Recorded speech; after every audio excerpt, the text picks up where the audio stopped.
أعوذ بالله السميع العليم من الشيطان الرجيم. بسم الله الرحمن الرحيم، وصلى الله تعالى على محمد وعلى آله وصحبه وسلم.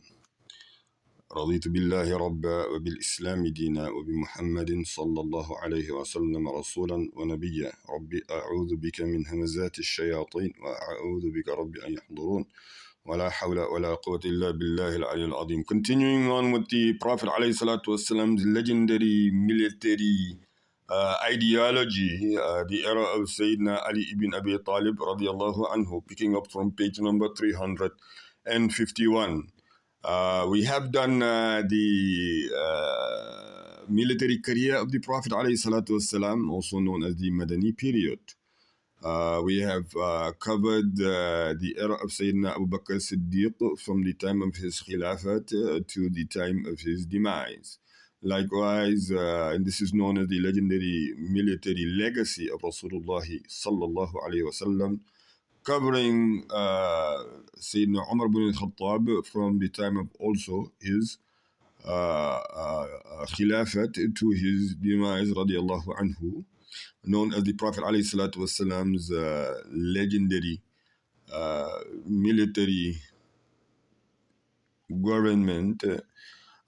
Then we moved on to Sayyidina Uthman ibn Affan, legendary military empire of Rasulullah sallallahu alayhi wasallam, completing that as well. Now we are on to Sayyidina Ali ibn Abi Talib and radiallahu anhu. Moving on now from page number 51. This is from the aspect of knowledge.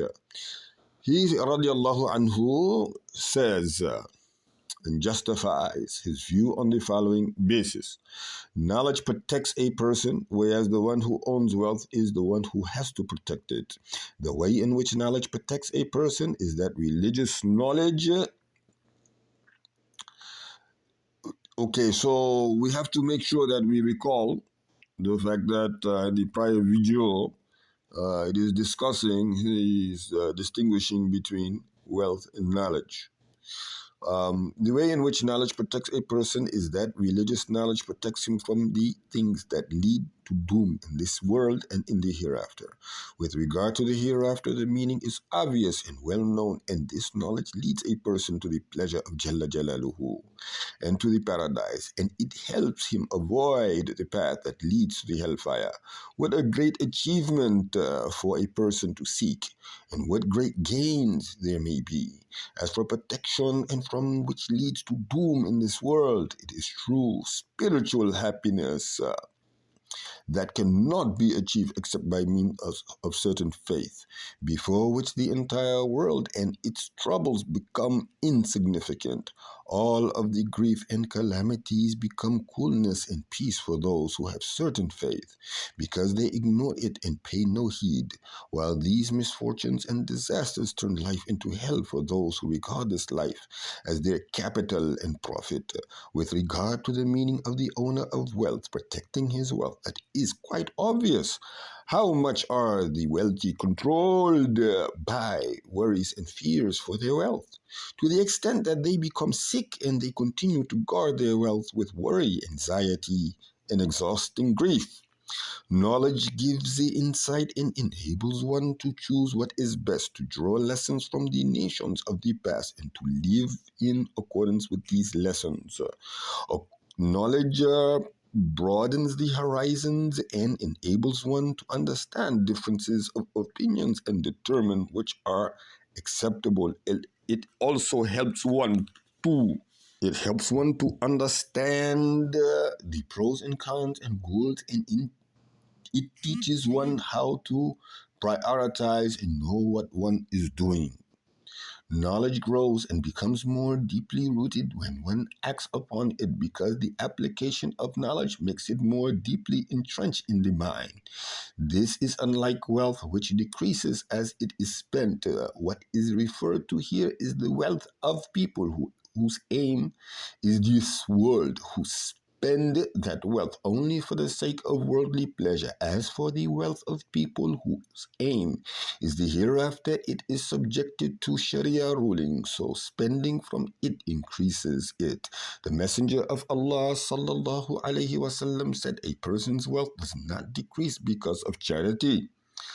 See, Sharia knowledge is that which leads and judges. It is the true ruler because a person organizes his affairs by the means of it, and all systems that rule people's lives should be based on it. As for wealth, it is subject to rule because earning and spending it is subject to rules and regulations, whether they are the rules and regulations of Sharia or otherwise. D. Social relationships that are based on common financial interests fade away as soon as the wealth disappears. It is wealth that forms the basis of those relationships, and they are founded on mutual interests that last only as long as the wealth is present. So when the wealth disappears, those mutual interests also go away. As for the brotherly relationships that are based on exchange of religious knowledge between the scholars and those that love knowledge, they will abide forever in this world and in the hereafter. Allah Jalla Jalaluhu says friends on the day will be foes one to another except the muttaqun, the pious ones. This is Surah number 43, ayah number 67. Islamic knowledge brings to those who have who have it, or Islamic knowledge brings to those who have it the love and obedience of the Muslimin, which they give willingly without it being imposed on them. This respect continues throughout their lives. Their memory is cherished after their death and will continue to be so until Jalla Jalaluhu inherits the earth and everyone on it.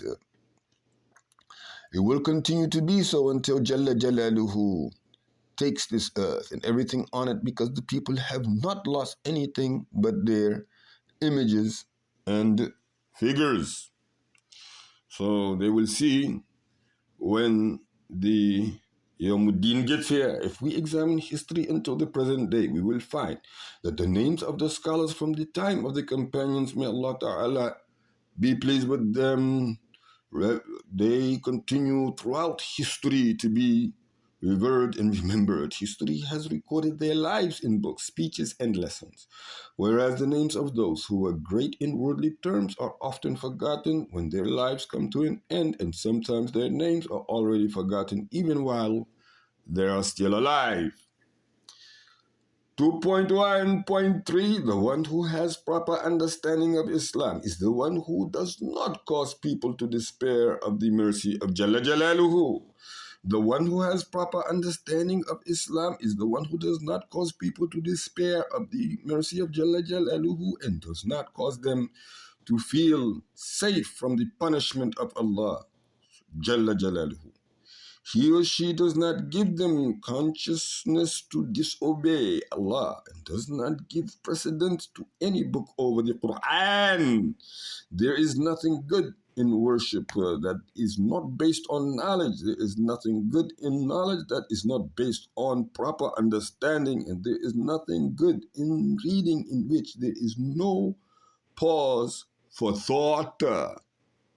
In these words, Amirul Mu'mineen Ali ibn Abi Talib radiallahu anhu explains that part of proper understanding of religion is adhering to a balanced and moderate approach when discussing worldly affairs and trying to reform the people's situation. This means that the one who calls people to Al-Islam should tread a middle path between fear and hope. He or she should not cause people to be so afraid that they despair of the mercy of Allah. But Jalla Jalaluhu, but he or she should not raise their hopes to the extent that they feel safe from the punishment of Allah Jalla Jalaluhu. And that's mainly today, in today's time, people, khatibs, I will say clearly khatibs and leaders of, certain I will say I'm not going, well, I will say over 20, 27, 20, 26 years from, the khatibs I'm hearing and the administrators of, so many different settings, communities. They are sharing a message, or they are getting a message. Their message is coming across as if everybody who is listening to me is safe from Allah's punishment, and that's horrible. And Allah Ta'ala knows best. I'm not going to say every single one of them actually, got that point across, but a vast majority did. And taqwa, again, has to have the two elements, one being fear of Allah Jalla Jalaluhu's punishment. Otherwise, there is no taqwa. Then the Quran does not go in there. Subhanakallahumma wa bihamdika. Praise and glory be to Allah subhanahu wa ta'ala. This means that the one who calls people to Al-Islam, as we have mentioned or as stated before, should tread the middle path. Here we find Ali radiallahu anhu stating that it is a sign of proper understanding of, religion, that the scholar does not give the impression that sin is not very serious, as this might lead people to become audacious. He should preserve the level of faith and piety that people already have, while at the same time trying to raise them towards perfection. Inshallah, we will end it here and pick up from page number 354. سبحانك اللهم وبحمدك وتبارك اسم ربك وتعالى جدك ولا إله غيرك ولا حول ولا قوة إلا بالله العلي العظيم. سبحان ربك رب العزة عما يصفون، سلام على المرسلين والحمد لله رب العالمين.